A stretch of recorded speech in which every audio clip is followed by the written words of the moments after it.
Good evening, ladies and gentlemen. Happy Tuesday evening. Your boy Nicky Stees is here. And now, you know what time it is.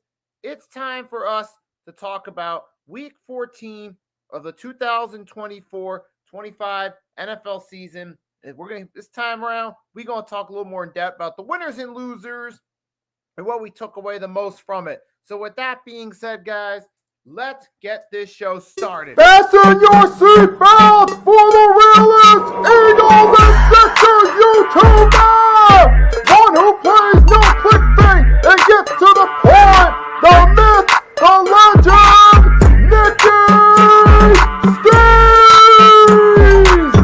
Come to my channel, you know the deal. Yo, boy, always keep the sticks real. I'm simply statue, think they slate, dropping unrealistic mags. 2K takes for the clip. Even though cats like that get views closer to the milli, never hear me preach, LeBron to Philly. Before you watch the Eagles all the way through the early 22, authentic talk, forget what others do. Come to my channel, you know the deal. Yo, boy, always keep things real. The 24/7, 365 way. Sports content for the reals to fill the day.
Yes, folks, that's right. Week 14 of the 2024 NFL season's in the book, and it is the holiday season, which hence the necklace. But now we're going to get into it. So we got a lot to talk about, folks. So let's not waste any time. Let's dive into it. We start off the weekend on a great note with a thriller on Thursday night. The Detroit Lions defeating the Green Bay Packers by a score of 34-31. I did a reaction to it with Tom Grossi's Lions and Packers fans reaction video on Friday, but man, as far as the game itself goes, let's talk about it. It was a nice game back there. Lions, they continue to roll, even with their defense being banged up. No Aiden Hutchinson, meaning the main piece gone, as well as many other pieces gone. The Lions offense just continued to roll and dominate this. Like there was nothing to it. I mean, all season long, it's been the Detroit Lions show on offense, and they've been the ones that have helped them win these games. And now we're at the point after week 14, 13 games in, Lions have 417 points, which is the most scored by any team thus far in the NFL throughout the entire season. Now, that's an impressive statistic right there. 417 points by the Detroit Lions offense. And it's not just their offense that's rolling too, guy. I mean, their offense is rolling, but hey, they like good position possibly to get home field advantage. And you look at, you've had Jared Goff been solid all year. You got David Montgomery and Jamar Gibbs that both put up solid numbers in the ground game. You got Amon-Ra St. Brown. In the whole offense, you're just loaded with weapons on that offense where, hey, if it's someone, you got players on defense injured, guess what? You still got the offense can help you out. And that's what happened with the Lions on Thursday. We saw just how important the offense really was. And it serves as a fresh reminder that in today's era, offense is the most important tool you can have to help win championships. Let me repeat that. In today's NFL, offense is the most important tool you can have to win games because the Detroit Lions have dealt with serious injuries all the defensive side all season long. A lot of their key players on defense are missing. However, they continue to win games because their offense knows how to score points. The Detroit Lions are the perfect embodiment of the fact that offense wins games in today's era. With all those weapons you have in the run game, Montgomery, Gibbs, passing game, Jamison, Laporta, St. Brown.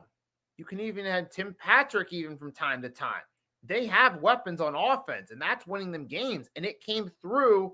It was crucial to them Thursday night against the Packers. So we got to give props to that Detroit Lions offense for helping them out. And now for the Packers, even though they were defeated, they still kind of obtained somewhat of a moral victory. And the reason why, despite the losses, they put up a good performance on offense. You had Josh Jacobs had 3 touchdowns in this matchup. And we still got to take that, can take away from it. You say, okay, even though the Packers lost, Josh Jacobs has been a difference maker for them this season. You see with Josh Jacobs, he's clearly a better all-around running back than Aaron Jones, who was still a good back. Don't get me wrong, a good running back, but a serviceable back. But when you compare Aaron Jones to what Josh Jacobs has been doing, Josh Jacobs has been the key factor for this offense compared to last season. Josh, he had 3 touchdowns here. He had an excellent game on Thanksgiving. All throughout the season, he's been a key component to this Packers offense. And now you see this year, they're in much stronger position. It also helps that Jordan Love now has that full season as a starter out the way. When he is healthy, you're seeing a more poised Jordan Love. While he's not perfect, he is still a key. He's certainly improved from last year. He's matured more as a player with experience.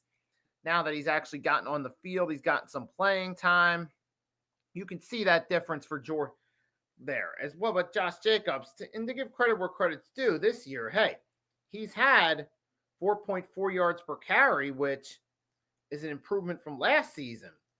With the Raiders, for the 13 games he plays behind a better team, he's also got 11 rushing touchdowns on the season.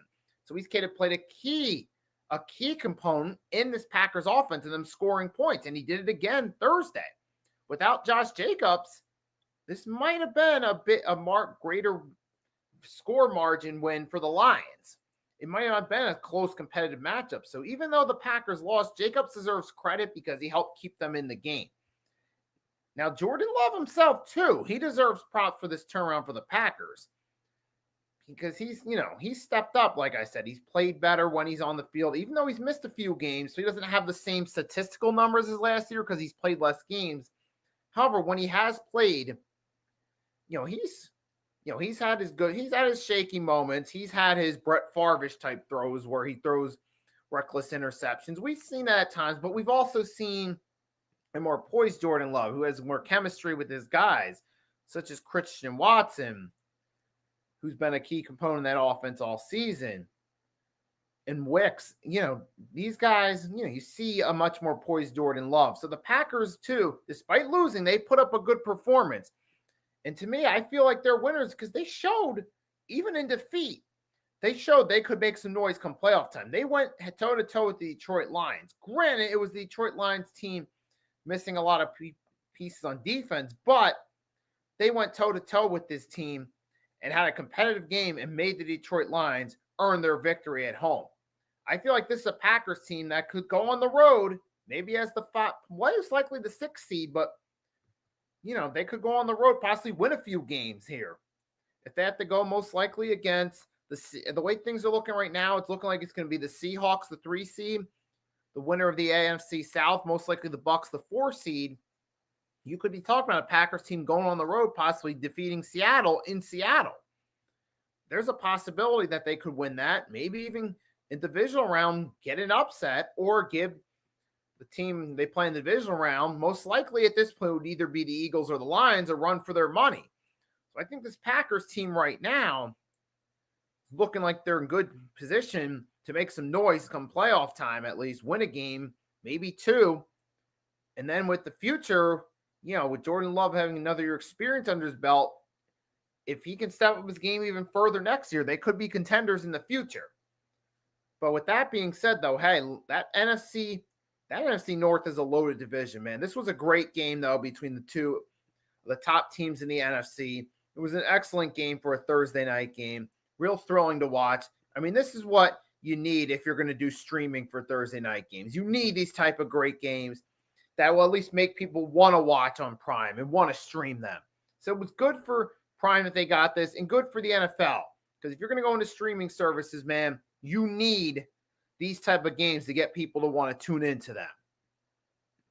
And speaking of the NFC North, we got the third wheel in this division that could possibly be in contention are the Minnesota Vikings. Now I got to ask the question, are the Vikings contenders or are they overrated?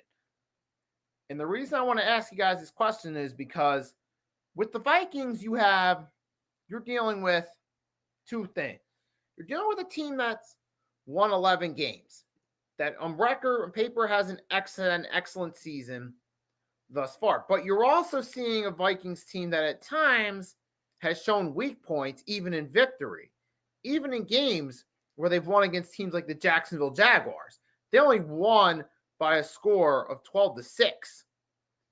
Even in victory against the Colts, who are a competitive team, they struggled in the first half.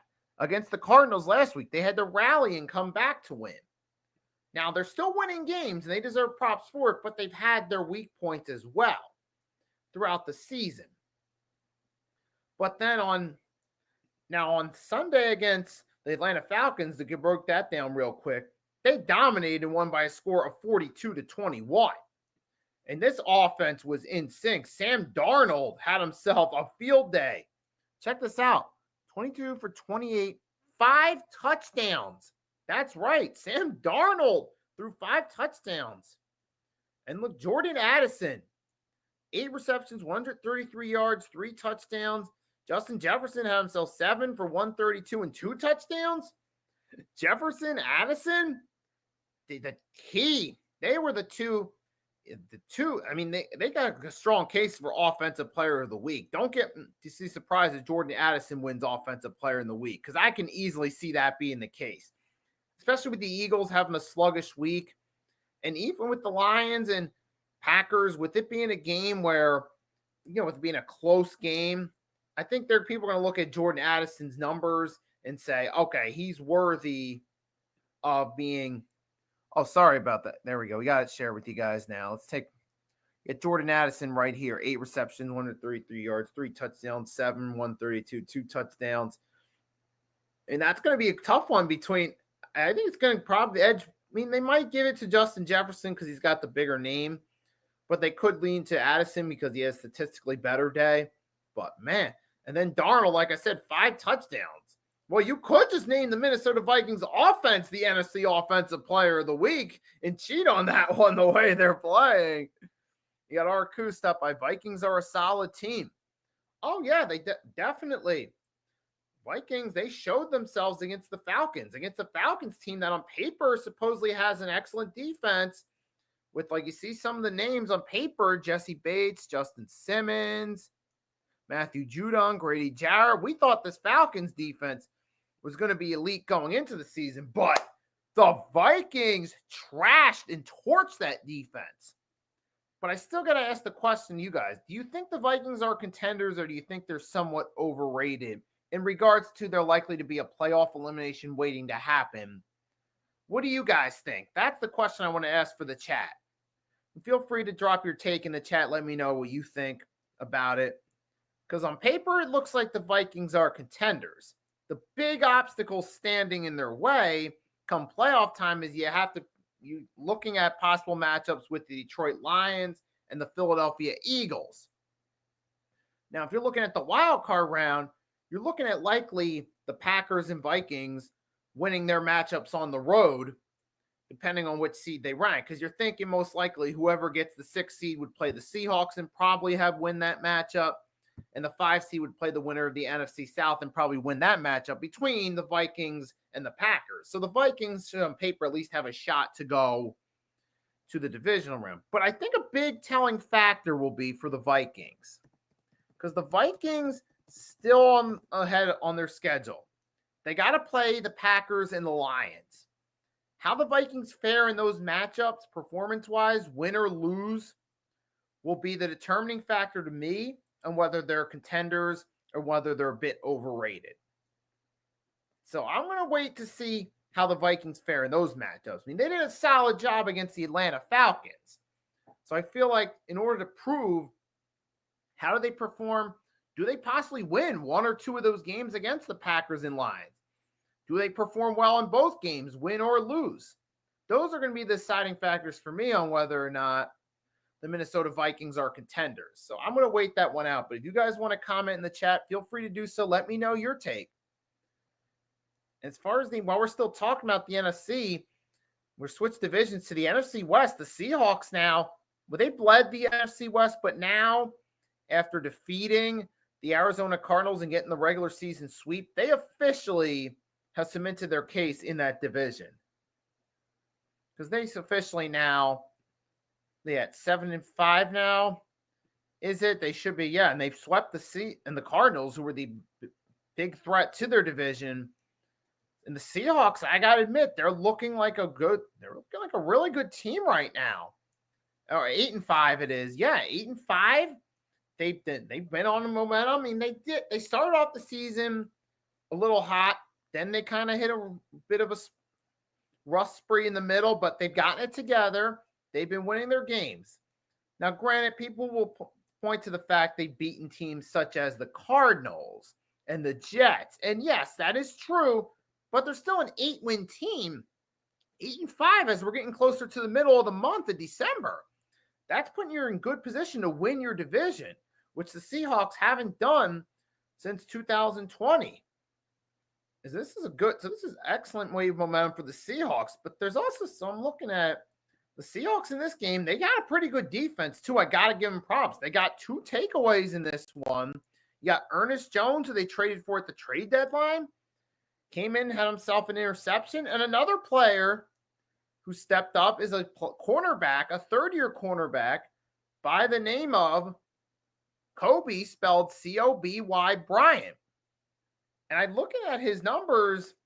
He's not an elite cornerback at all. He's not like a great player, but when you look at his numbers, he's been a solid defensive back for the Seahawks. And I want to talk about that real quick because I feel like in part he's being slept on because number one, he's got the burden of having the same name of an all-time great from a different sport. Because that's going to stick out because the first thing that's going to come to people's mind when you say the name Kobe Bryant is obviously the late NBA legend Kobe Bryant, not the defensive back for the Seattle Seahawks. And we got Ryan Philin coming in, answering the question. He believes the Vikings are contenders. Thanks for answering my question, sharing your take. Now, we're going to scale down a second. So we're talking about Kobe Bryant from the NFL. Now, like I said, he's going to have the burden of having the same name of an all-time great from a different sport in terms of getting recognition. But let's take a look. So his rookie year, he played all 17 games. He had 70 tackles. He got 2 sacks, 4 forced fumbles. Now, he had 4 pass deflections. And then this year, he's only had 48 tackles. He hasn't had a sack. He's only had 1 forced fumble. But here's the big jump. He's had 3 interceptions. And he's had 5 pass deflections. That's where the big jump comes in his game. So he's not the flashiest player in the world, but he has been a key component to this defense. And he won NFC Defensive Player of the Week as well. So I think when you talk about some of the better young players in the NFL on the defensive side of the ball, particularly secondary players, you got to give Kobe Football Bryant credit for his efforts. But overall, man, the Seattle Seahawks too, not just Kobe Football Bryant, but you got to give the Seattle Seahawks credit because they've dealt with some adversity this season dealing with injuries, but they found a way to keep themselves together. They stayed in the race. Because as we got to them, because remember, they started off 3-0, but then they hit a 3-game skid. They did beat the Falcons, but then they got blown out by the Bills. They narrowly lost to the Rams. And at that point, after that loss to the Rams, they were 4-5. We're thinking to ourselves, Seahawks might be one of the odd teams out. And this was just as the Cardinals were starting to build momentum. But then they beat the 49ers. Then they upset the Cardinals. The first time around was an upset. Then they beat the Jets. And then they beat the Cardinals again. All of a sudden now, Seattle Seahawks are doing solid for themselves. So I got to give that team props, man. They've really managed to turn things around after a 4-5 start. It's crazy. They went 3-0, then 4-5, but now they managed to turn it around. So Seattle Seahawks, through the roller coaster season, are now on top of the NFC West. But I think the big challenge for them, obviously, in that division will be the Los Angeles Rams. That's the only team that I see that could potentially snag that NFC West. It's because the Rams are that team. It always seems like ever post Super Bowl, when you had the first season they got wrecked and they only won 4 games. But the last 2 seasons, you've seen a trend with the Rams. They struggle early in the season. People count them out. Then they rally back in December to try to make a playoff push. And I think for the Rams, considering they defeated the Buffalo Bills in a shootout, you got to consider the Rams potential favorites to win that NFC West and overtake the Seattle Seahawks. Because you just had ourselves a phenomenal game between the Rams and the Bills, and the Rams won at home as underdogs. So we got to give them props, man. Kyren Williams had himself a solid game on the ground. Yeah, Puka Nacua had 12 receptions, 162 yards, and a touchdown. And, oh, man, now that I think about it, it's going to be a tough race to determine who's going to be the NFC Offensive Player of the Week between Jordan Addison, Justin Jefferson, and Puka Nacua. I could even put that up as a poll question. And now that I think about it, I'm going to do that on my community tab immediately following the stream. Because those 3 guys put up a great case for Offensive Player of the Week. And the Rams, to their credit, they went into a game. They were underdogs. They got the win. They're 7-6. They're still only a game back in the division. And they already beat the Seahawks the first time. Now they still got to play them again coming up. See when that game is real quick. I'm going to look at the Rams schedule and see when that game is. Because we know they got the Seahawks again.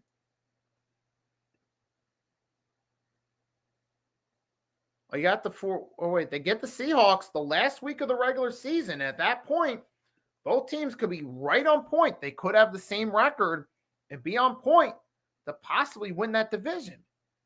So the Rams, I got to give them props. They're a resilient team. No matter what you throw at them, they're always going to give it their all. They're always going to fight. And they're hungry. I got to respect that out of the Rams. Even though they're not the most talented team in the world, they don't have the best roster.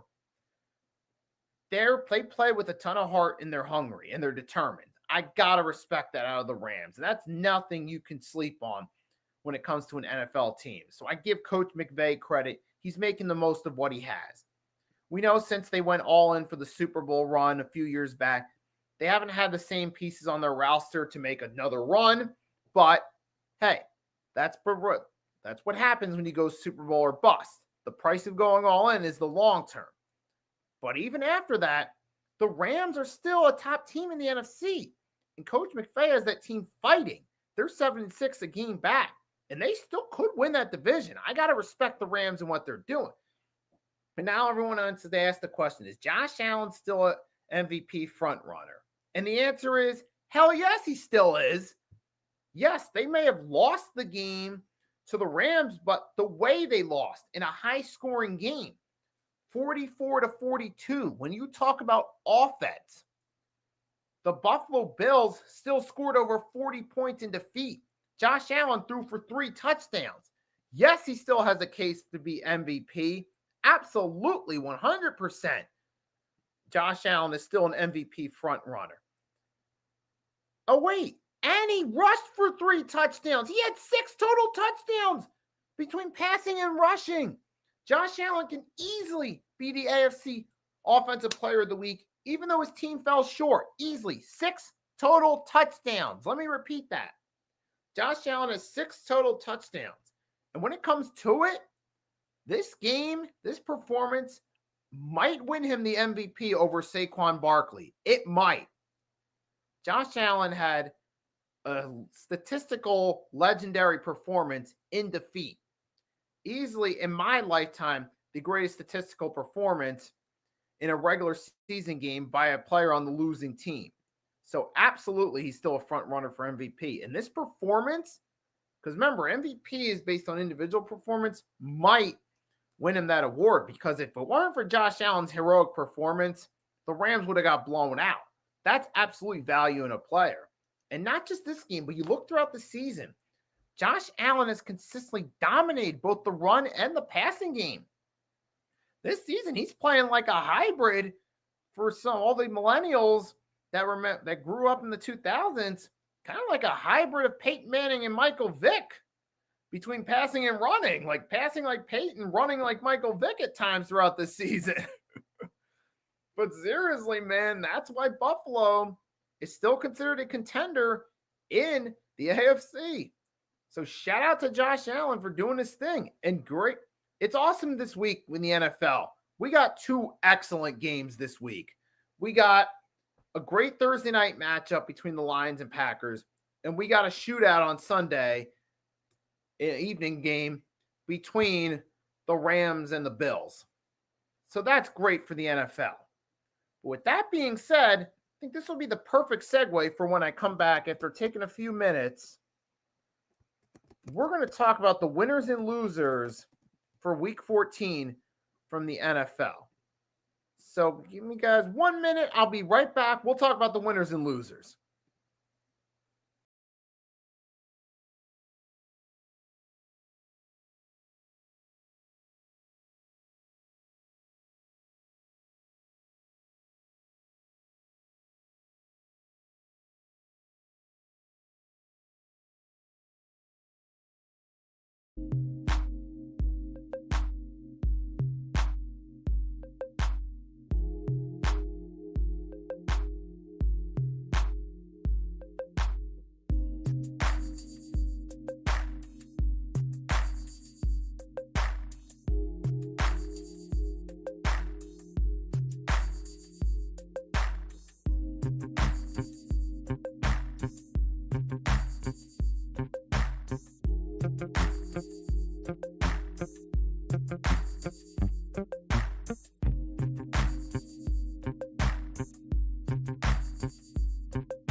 Alrighty, folks, ladies and gentlemen, I'm back after a short break. And then we're just going to continue right where we left off. We was talking about winners and losers we were talking about now we're going to talk about winners and losers from week 14 of the NFL season. We're going to start with the biggest winners. The main winner for me this week was the league. The NFL was the biggest winner this week. I'll say it. They had two excellent high-scoring games this week. First, Thursday night between the Packers and Lions, and then Sunday evening between the Buffalo Bills and Los Angeles Rams. Just excellent for the end. Great for the league. They had those two great games, both in the same week. And that's great. And that's a huge win for the NFL in that one.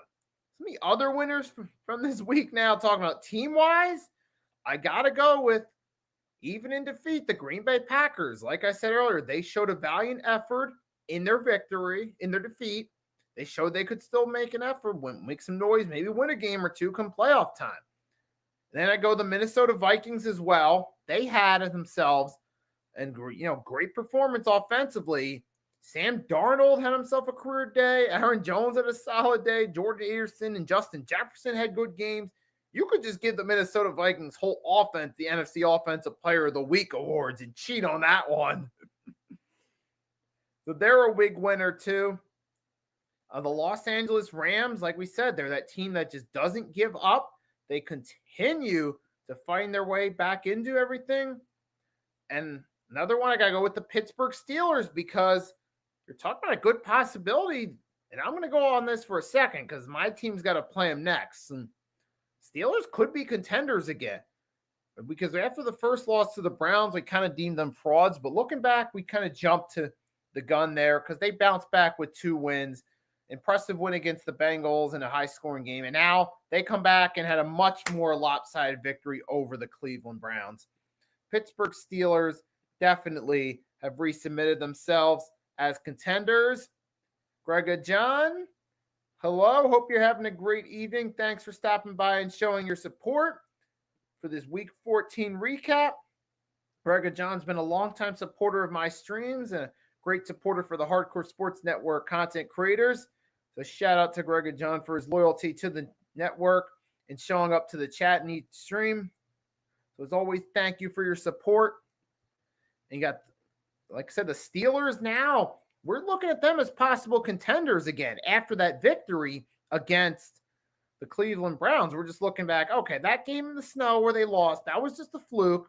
Hey, good teams have bad games, but the difference between good teams, mediocre teams, and bad teams is good teams, when they have their bad games, it's usually a one-off. They bounce right back, put it behind them, and make everyone forget about it. And the Steelers, to their credit, they made everyone forget about that first loss to the Browns now the way they've won 2 straight, especially the way they beat the Browns in this rematch. I got to consider them a winner. And you got, even with George Pickens out, the Steelers offense still managed to throw for 2 touchdowns. Granted, it was against the Browns, but the Steelers found a way to rally around it. Next man up. They didn't let one player being out stop them. And I got to give this team props. And that, looking at it as an Eagles fan, got to admit that is going to be a tough matchup against the Steelers. And if we can win that, we can certainly continue to submit our case as contenders in the NFC. So I'm looking forward to the challenge and the conquest as an Eagles fan. But Steelers are definitely a winner. They got themselves a good team all around. Are they contenders? To me, I think this upcoming game against the Eagles, one of the Super Bowl favorites in the NFC, and the Christmas game against Kansas City, those 2 games will decide if the Steelers are really contenders. Based on the win-loss record and their performance against both teams, I feel that'll decide whether they're contenders. But another winner is the Seattle Seahawks. Like I said, they're a scrappy team. They're bouncing back into contention. They're 8-5. And the Rams, like I said, that team that doesn't give up. They may not be the best team in the world, but they always fight. And they always put up a challenge. I got to respect that. They could still possibly win that NFC West and beat the Seahawks Week 18 to win the division. There's another winner. I even got to consider the Tampa Bay Buccaneers. I mean, even though, they don't have the best record, they're not the best team, they still have found ways to win the last couple games. Easy games, but they found ways to win and keep their season alive. And with the Falcons' collapse, there's a chance that the Bucs could still win the NFC South in spite of it. Now, when it comes to the losers in this one, I got to go. Well, for starters, the Chicago Bears. Jesus Christ. Like, it's an injury-riddled 49ers team. You put up competitive fights against your 3 division rivals, even in defeat. You at least put up a solid effort, a respectable effort in defeat. And now you go against an injury-riddled 49ers team and you don't stand a chance. That's a huge L for them.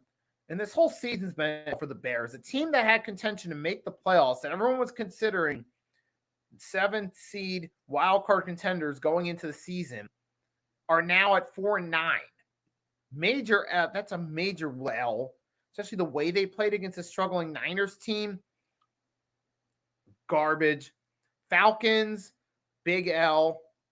They were looking like they could possibly be dark horse contenders, but now they've lost 4 straight, and their defense, which was once hyped up to be a top defense, played abysmal against the Minnesota Vikings. That's definitely a major L for the Falcons. I mean, so much for the hype going into the season. I was going to say the Jets, but we picked on them enough. Other losers, I mean, I'm going to say the Chargers because the Chargers just cannot win big games. No matter what they do, it's like always the big games. No matter the circumstances, no matter the opponent.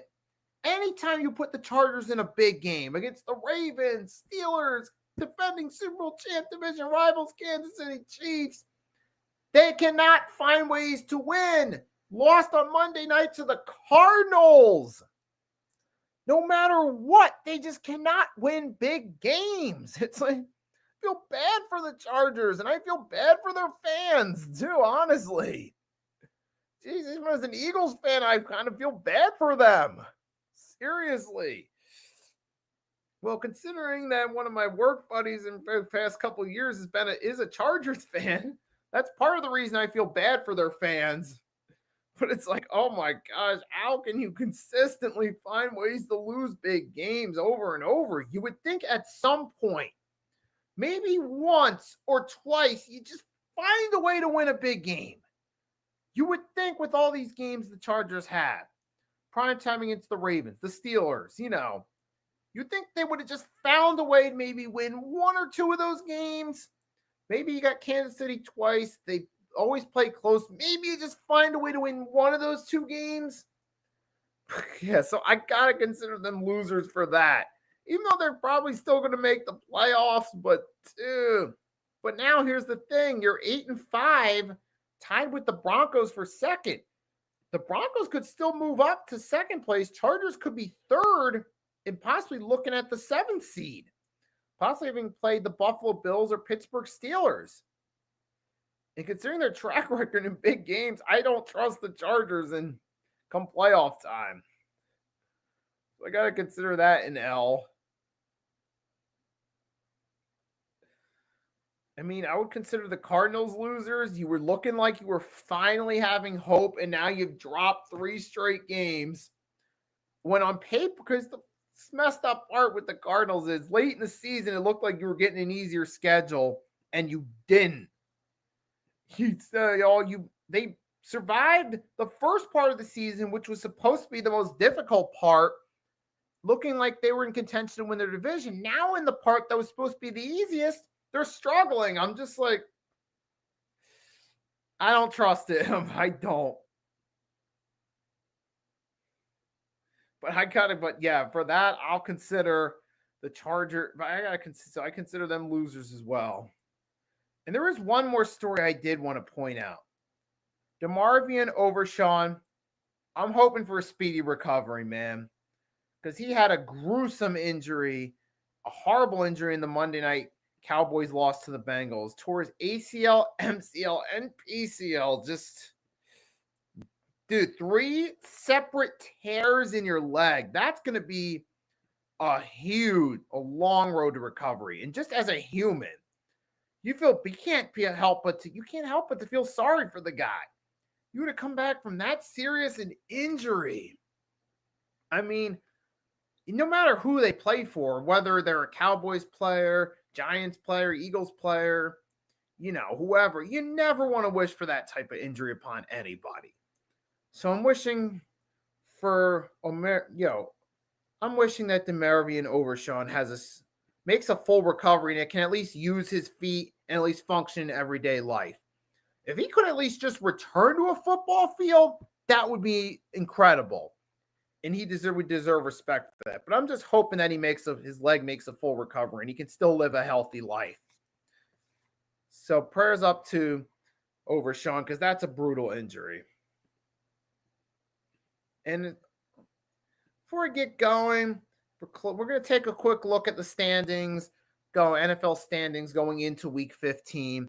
And speaking of Week 15, well, it's still on my mind. I want to give you guys a heads up. Tomorrow, 8 p.m. Eastern Standard Time, it's going to be Week 15 of the NFL Pick'ems. But this time, I'm not going to be alone.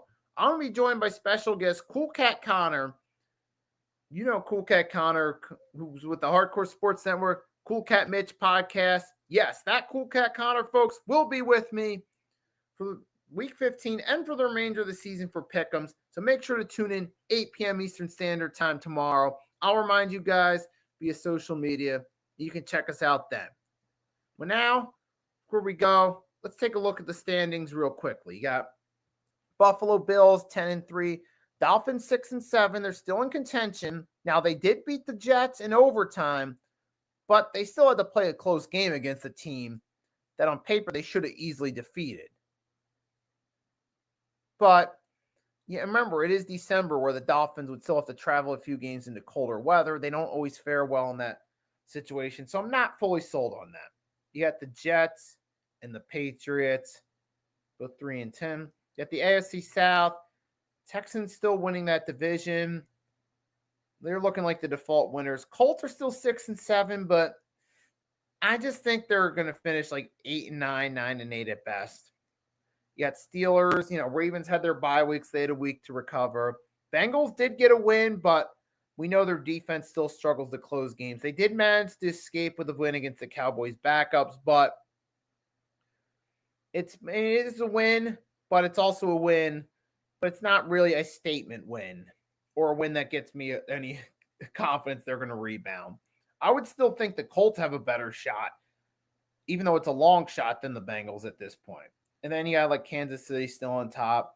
Chargers and Broncos, probably going to be one of those teams second, the other third. And then the Raiders, they're done. Yeah, Eagles again win. Commanders had a bye to recuperate. Cowboys, they've had a tough season all season long. And then the Giants, of course, they're dead last. They're done. And they lost to the Saints in an ugly game. Now, NFC South, 7-6 Bucks, 6-7 Falcons, 5-8 Saints. Saints technically could still be in contention, but based off the way they played, does anyone think that team actually has a shot? Panthers, they played a little bit better, but they're still 3-10. Lions 12-1, Vikings 11-2, Packers 9-4, Bears done. Like I said, NFC West, Cardinals and 49ers looking middle of the pack to finish the season for the league. Not for the division, for the league. And then Seahawks and Rams looking like the favorites to possibly win the division. That's where we stand right there. So I've said everything I wanted to say. I've talked about the main storylines for the NFL Week 14.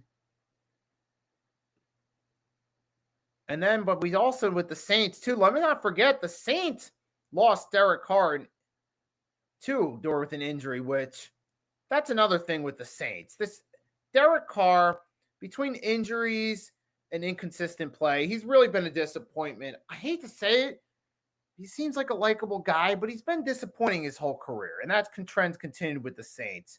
He gets injured again against the Giants. I mean, it's a shame for the guy that he struggles to stay healthy, but at the same time, like I always say, the best of it, the greatest asset a player can have in any sport is availability. And if they're not available, they're not really an asset. But Derek Carr, man, I mean, it's tough for him. It's tough for the Saints. But that's what happens when you go all in for a quarterback that had red flags. Because Carr, he had his upsides with the Raiders, but he also had his red flags. He's likely to miss the rest of the season. I mean, the Saints, they want to start thinking about a quarterback for the future. So now I believe I've said everything I was going to say for this week. So with that being said, to everyone that stopped by, Greg, John, Arku, Ryan, Philin, thanks for stopping by. I hope everyone that stopped by enjoyed this stream. If you haven't done so, drop a like. You can feel free to leave, if you're catching this on the replay, leave a comment in the comment section. So again, everyone, thanks for watching, whether you watched it live or via replay, for parts of it, the whole stream, or you skimmed through it.